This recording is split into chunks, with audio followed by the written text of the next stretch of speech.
For today's magic lesson, we're going to talk about my favorite divination method, dowsing rods. Now, these are high tech, base age looking. Mostly they're a little piece of metal, copper, brass, all sorts of things.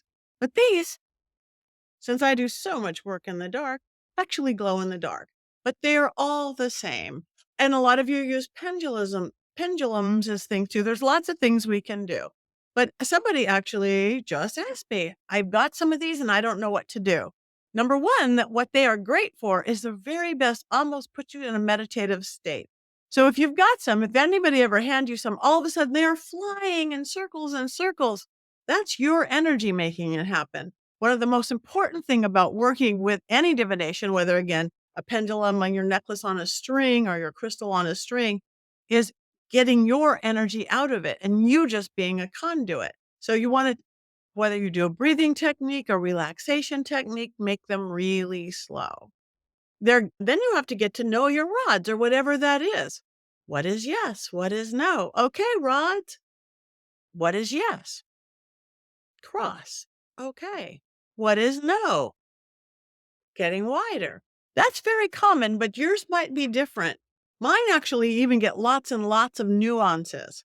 Literally, what I've learned over the years of working with this is if on my right hand, if the rod, I'm controlling it now, is stronger than the left hand, that means me or my creation or whoever I'm talking to or about is pushing it, making it happen, is the instigator there.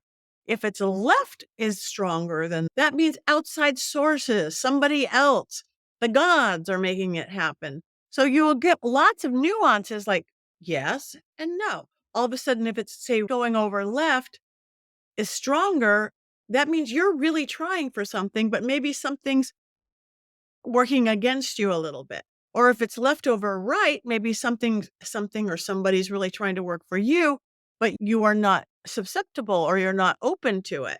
Everyone's going to be different, but get to know your rods by asking it questions by who won the football game last night, stuff like that. The one thing I also see a lot of people do wrong is you hold them too tight. This creates too much energy to clench your fists. Hold them as light as you can, gently, like it's this beautiful little instrument in your hand. You want them to go straight as you can, not pointing up and not pointing down. You want them so they won't hit when they do cross like that. And then just have fun with them. So again, don't have to have fancy light up ones like this. They're inexpensive. You can get them online or and go to your local magical shop if you can, metaphysical shop, occult shop. The same way. You don't want to hold it like this. You want to hold it like this, right at the horizon line, straight as you can.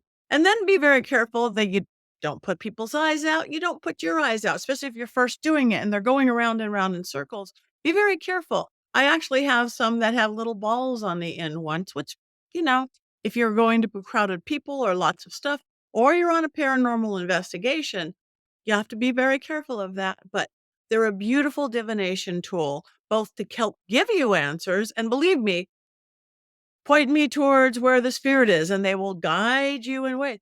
And the spirit, how many spirits are here? They are super good for real divination. Point to who you're here, especially with seances, and I will say something. Okay, and I'm talking to a spirit.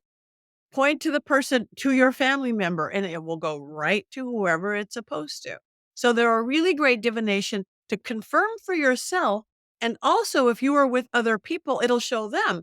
You might just going there saying yes. If you don't have rods, they see it or they don't see it. But now they will have something right there to show you what it is. So magic is everywhere. And sometimes tools just help to get you there.